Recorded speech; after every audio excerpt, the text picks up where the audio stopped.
આ બધો સાંભળવાનો આનંદ આવે, પણ અહીંથી બહાર જઈને આપણે તરત પેલા કહીએ, જો મારી બાજુમાં બેઠા હતા એ બેન કેવી માથાકૂટ કરતા હતા, નહીં?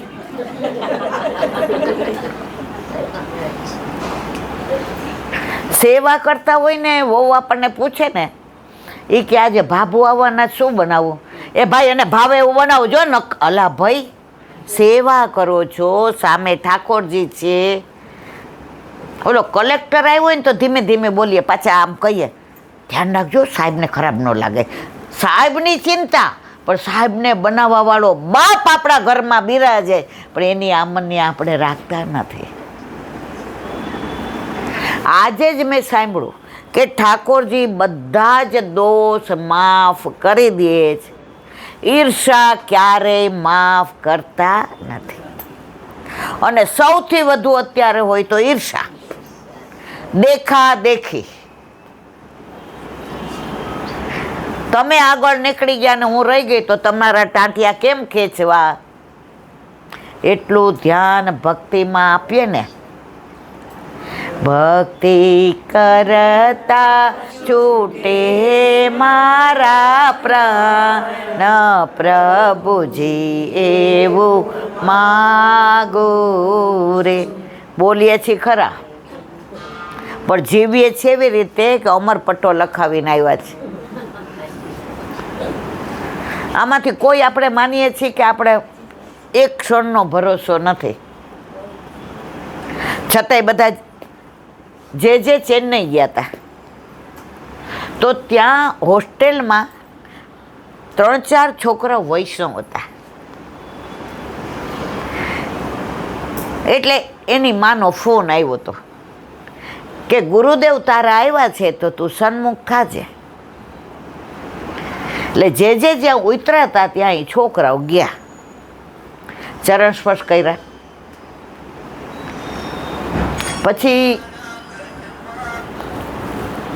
પછી ઓલા જે છોકરાઓ 3-4 હતા ને, એમાં એક આમ દરેક જગ્યાએ નેતા હોય, અને નેતાને એવું હોય કે હું જ બરાબર.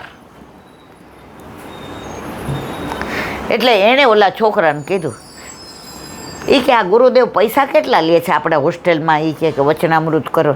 એ કે એવી કાંઈ ભક્તિ વેચાય, પૈસા નથી લેતા, ન લે. એ કે તો બોલાવ ને. એ કે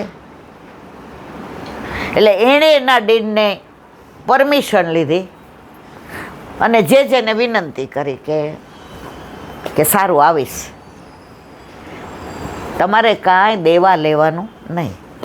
એટલા સરસ વચનામૃત કર્યા. અને છેલ્લે ઓલા છોકરાએ પૂછ્યું, જે નેતા હતો ને, એણે, ગુરુદેવ એક વાક્યમાં અમને તમારે ઉપદેશ આપવો હોય તો તમે શું આપો?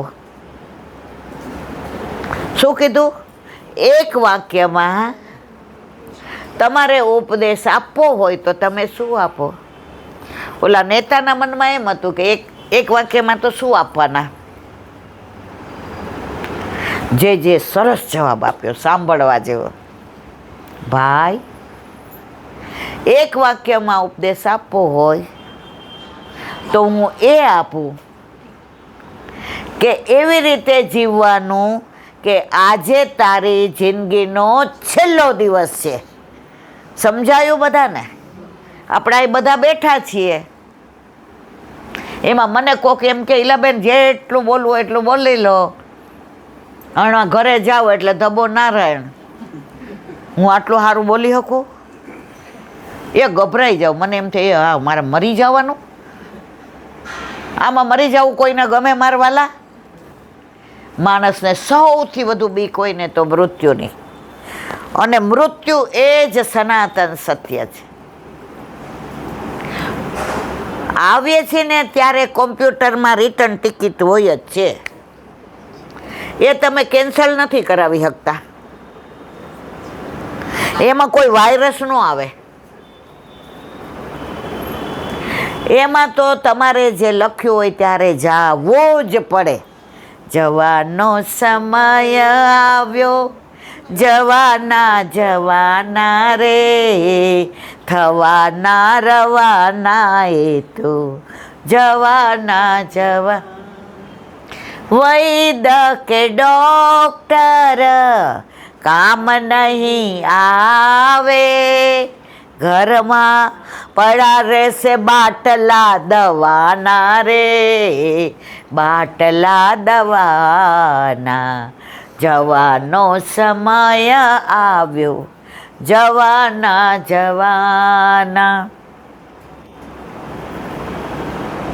કોઈને મરવાની વાત કરીએ તો ન ગમે, તમે જોજો. હમણાં હું એકાદ જણને કહું ને, છેલ્લે આવો ચોખ્ખો કરવાનો, પછી નવી સાડી, આમ બધા મોઢા જોવા જેવા હોય. આપણે હસીએ છીએ એટલે આપણને ખબર છે આપણે નથી મરવાના, પણ ક્યારે આવશે કોઈને ખબર નથી. એક શેઠ હતા ને, દીકરાને ગાડી મૂકવા ગયા, એટલે દીકરો બિચારો 20 વર્ષનો હતો. એટલે શેઠ સામે બેઠા, ધ્યાન રાખજે, આજુબાજુ કોઈની હારે વાત ન કરતો, કોઈ ટેન્શને ઉતરીશ નહીં. આ થેલો આપ્યો છે ને, એ સૂવે ને તો તારા માથે રાખીને હું છે. ઓલો છોકરો કે બાપા આટલા બધા મૂકવા આવ્યા છે વિદ્યાર્થીઓને, કોઈ આટલી સલાહ આપે છે? અત્યારની પેઢીને ના ગમતી હોય તો સલાહ, સાચું ખોટું મારવાલા, અમને બધી ખબર છે. તમે ઓલી વાર્તા સાંભળી છે ઘરડા ગાડા વાળે કે ના? કહી દઉં, ટૂંકમાં કહી દઉં, સાંભળી હોય તો આ પેલો છોકરો હતો ને, એના બાપાને બધા સાંભળે, જુઓ, હવે ના કહો. ધીરેના બાપાએ એના કાનમાં સરસ કીધું, સાંભળ, બધાય ભણવા જાય છે, બધાય ખાલી થઈને ભરવા જાય છે, તે ભણી લીધો છે, મારે હીરાનો વેપાર છે, તને પહેલી વાર આ હીરો આપ્યો છે, એને તું વેચવા જાય છે, એટલે તારી પાસે હીરો છે ને, એટલે મારે તને ઘડી ઘડી સંવારવો પડે છે. સમજાય છે બધાને? તને શીખવાડવું પડે છે. તું આ થેલો મૂકીને નીચે સ્ટેશને ઉતરે ને ગાડી ઉપડી જાય તો આ હીરાની સાચવણી માટે સલાહ આપું છું. તો વલ્લભ આપણને કે ગુરુદેવ કે ભગવદીઓ આપણને કાંઈ સારી સલાહ આપે ને મારા વાલા, તો આપણા માથે નિધિ હીરો બિરાજે છે. સમજાય છે બધાને? તો પ્રભુના તત્સુખનો વિચાર. હવે ઓલી વાત પૂરી કરીને આપણે સત્સંગને વિરામ આપીએ, કારણ કે મારે જવું છે. સાંભળવું છે ને?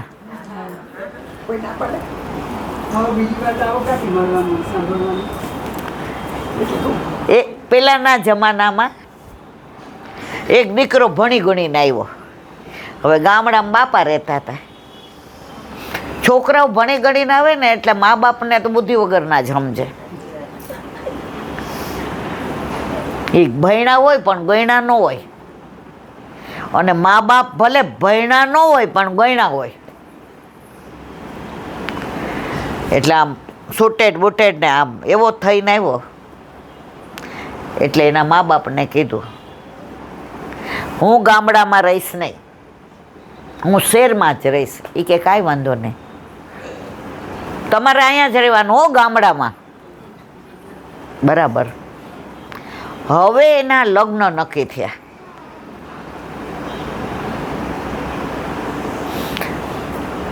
સામેવાળા બહુ પૈસાવાળા, અને દીકરી એવી ડાય ને એવી સંસ્કારી કે બધા એના પરગણામાં વખાણ કરે કે આ દીકરી જેવું તો એની મા જેવી ડાય છે, એના કરતાં દીકરી ડાય.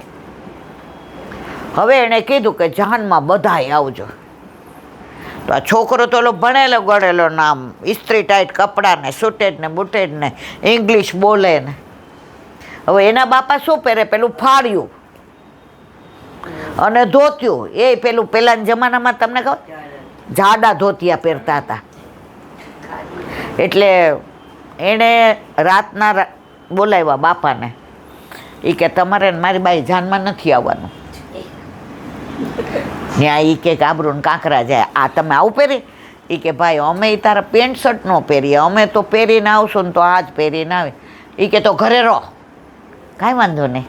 એની માં કે જ્યારે તારો જન્મ થયો ને ત્યારે ખોળામાં મને સુયાણીએ આપ્યો ને ત્યારની હું જોતી હતી કે ક્યારે મોટો થાય, ક્યારે મૂછો આવે, ક્યારે કમાય અને રૂમઝૂમ કરતી વહુ મારા ઘરે આવે ને હું એને પોંખું.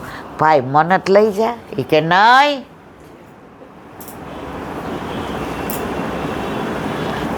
કાંઈ વાંધો નહીં. ગાડા તૈયાર છે અને બધાય જાન ઉપડી ગીત ગાતા ગાતા. હવે ત્યાં ગયા એટલે સામેવાળાએ કીધું જમાઈરાજ તમારા બાપાને મોકલો એટલે હામાં ગોળ ખાઈને મીઠું મોઢું કરીએ. એ સંસ્કારી હતા. દીકરી એનાથી વધુ સંસ્કારી હતી. એ કે બાપાની તબિયત સારી નહોતી ને કેટલો આગ્રહ કર્યો પણ આવ્યા. સસરા કે હા બરાબર બરાબર. એ કે અહીંયા બધા તમે બેઠા છો ને હું અહીંયા ચા નાસ્તો મોકલાવું છું. ચા નાસ્તો કરીને મારી એક શરત છે. એ શરત પૂરી કરો ને તો પરણવા આવો અને લીલા તોરણે પાછા જાઓ. સમજાય છે? છોકરો કે આ વળી પણ એ કે ઓલી ભણેલી છે ને આનું તો પરગણામાં નામ છે, આવા શેઠની દીકરી તો નસીબ હતા તો આપણને. એ કે કાંઈ વાંધો નહીં બોલો બોલો. એ કે આ નદી અહીં વહે છે ને એ ખાલી કરી દો પાણીની અને ઘી ભરી દો. હવે ક્યાંથી ને મેળ પડે? સવાર સુધી મંડાણા પણ કાંઈ નદી ખાલી કરવી કેવી રીતે? ત્યારે બાપા છે ને ઓલા ગાડામાં પાછળ બેસી ગયા હતા. બહાર નીકળીને કે વેવાય આવો આવો મીઠા મોઢા કરીએ. એ કે ઘીથી ભરવી છે ને? તો કે હા. તો કે ખાલી તમે કરો, ઘીથી અમે ભરીએ. સમજાણું બધાયને? ત્યારે વેવાએ કીધું જમાય ઘરડા ગાડા વાળે. આપણા ઘરમાં આપણા મા બાપ ઉંમરો છે. આપણે તાળું ન મારવું પડે ક્યાંય જવું હોય તો. આપણને પૂછતાય ન હોય પણ ભાઈબંધ એમ કે ને કે મારે 10 લાખ ઉછીના જોઈ છે તો નામ શું દે ખબર? પપ્પાને પૂછીને કહીશ. જે ઘરમાં મા બાપ સુખી છે ને એ ઘરમાં ગોકુળ છે. અત્યારે પરિસ્થિતિ બદલાઈ ગઈ છે. અમારા વખતમાં અમે વૃદ્ધાશ્રમ નહોતા જોયા. તમે જોયા હતા? જોયા હતા? અમે તો નહોતા જોયા. હવે તો વૃદ્ધાશ્રમમાં જવું હોય ને તમારે વેઇટિંગ. અને એ આપણા સવર્ણમાં જ છે. 20 વર્ષ પહેલાં અમે 2 રૂમ રસોડામાં રહેતા હતા. તો ત્યાં એક શાકવાળા બેન આવે ને વેચવા શાક. એટલે મારે સવાર 7:30 ઓફિસ હોય. એટલે એ 6:30 આવે કે અહીંથી શરૂ કરું ને 8:30 તો મારે, કારણ કે આપણા ઘરે ઠાકોરજી બિરાજતા હોય. ત્યારે એણે વાક્ય એક બહુ સરસ કીધું હતું. એ કે દીદી આ બધું તમારા વાણિયા બ્રાહ્મણ પટેલમાં વૃદ્ધાશ્રમ. અમે તો એક રોટલો મળે ને તો ભાગ કરીને ખાઈએ પણ અમારા બા બાપને અમે ક્યારેય વૃદ્ધાશ્રમમાં મૂકવા જઈએ. આ જેમ જેમ પૈસો વધતો ગયો ને એમ સંસ્કાર જતા ગયા. તો આપણે તો બધા એ જ ઈચ્છીએ કે ઘરમાં ઠાકોરજી બિરાજતા હોય અને સંસ્કારનું સિંચન થતું હોય કે ક્યારેય આપણે આપણા મા બાપને વૃદ્ધાશ્રમમાં મૂકવા જવા પડે નહીં. અને આપણા ઘરે આપણા માથે બિરાજતા આપણા ઠાકોરજી પણ જ્યારે આપણે લીલામાં જઈએ ત્યારે છોકરાઓને ઘર જોઈએ છીએ, પૈસા, હીરા, મોતી, માણેક, ફાર્મ હાઉસ, ગાડી. જેમ મા બાપ કોઈને નથી જોતા ને એમ બધા એમ કે ઠાકોરજી ગુરુ ઘરે, ઠાકોરજી ગુરુ ઘરે જાય મારા વાલા. પણ તમારી પરિસ્થિતિ એવી થઈ જાય, જે મા બાપે પલક ઉપર ઠાકોરજીને રાખ્યા હોય એ આપણે પધરાવી દઈએ છીએ. જેટલું બને એટલું કરીએ, પણ ઠાકોરજીને ક્યારેય બહાર ગુરુ ઘરે પધરાવીએ નહીં. આજે આનંદ, દિવાળીના દિવસોમાં પહેલો સત્સંગ, એ સત્સંગમાં આનંદ લીધો. તમારા બધાના મોઢા ઉપર તો એવું લાગે છે કે તમને આનંદ આવ્યો, પછી મને ખબર નથી પડતી. પણ બેન, આટલી વર્ષ જિંદગીમાં તમારું પેલો આ જોયું છે, તમે આટલું પ્રવચન કર્યું ને આટલું તમે સમજાયું. હા, એટલે આટલો અનુભવ બધા આખા દુનિયામાં જો છે એવી રીતે જ છે અત્યારે. બસ તમારા બધાના આશીર્વાદ રહીએ અને કાયમ વલ્લભ મને આવી જ વાતો કરાવડાવે, બીજી લૌકિક ના કરાવડાવે. બસ એમનો વિડીયો યુટ્યુબમાં આવે છે. સત્સંગને વિરામ આપીએ અને આખું વરસ આપણું આવું સારું જાય, સારું સાંભળીએ, સારું વિચારીએ અને સારાનો સંગ કરીએ, પ્રપંચમાંથી બહાર આવી જઈએ, મનમાં નક્કી કરી લઈએ, જેમ જે કહ્યું હતું કે જીવનનો છેલ્લો દિવસ હોય એમ જીવીએ. જો આપણે બધા પણ એવી રીતે જીવીએ તો ન કોઈનું ખરાબ બોલીએ, ન કોઈનું ખરાબ કરીએ, ન ખરાબ વિચાર કરીએ. બસ આજે આ બેસતા વર્ષે પહેલી વાર સત્સંગમાં એ જ બધાને વિનંતી, બાળપણને જવાનીમાં અડધું ગયું, બાળપણને જવાનીમાં અડધું ગયું, હવે બાકી છે એમાં દ્યો ધ્યાન, જીવન થોડું રહ્યું, તમે ભાવે ભજી લો ભગવાન, જીવન થોડું તો આપણે કહીએ છીએ, પણ એક પળનો ભરોસો. તારી એક એક પલ જાય લાખની, તું તો માળા રે જપી લે મારા શ્યામની. તારી એક એક પલ જાય લાખની, તું તો માળા રે જપી લે મારા શ્યામની.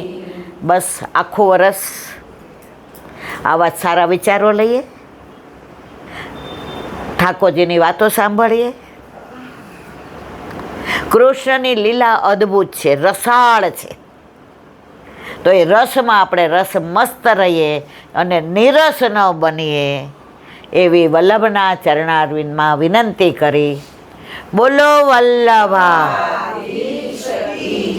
શ્રીમદ ભાગવત ગુરુદેવને દંડવત પ્રણામ કરું છું. ચંદ્ર સરોવર पे सुरभि कुंड पे परमानंदास जी के द्वार पे मेरा दंडवत प्रणाम. जमुनावता पे संकर्षण कुंड पे कुंभनदास जी के द्वार पे मेरा दंडवत प्रणाम.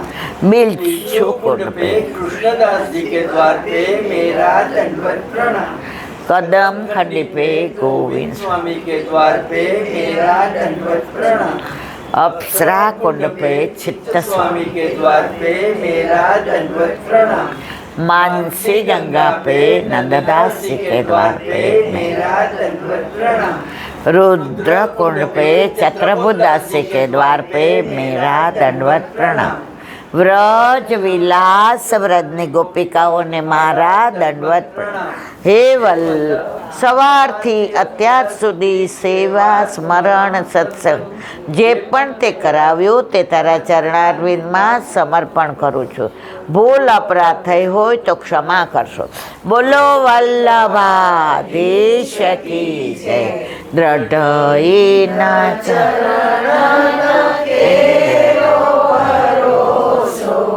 દ્રઢઈના ચરણ કેરો શ્રી વલ્લભ ચંદ્ર છટા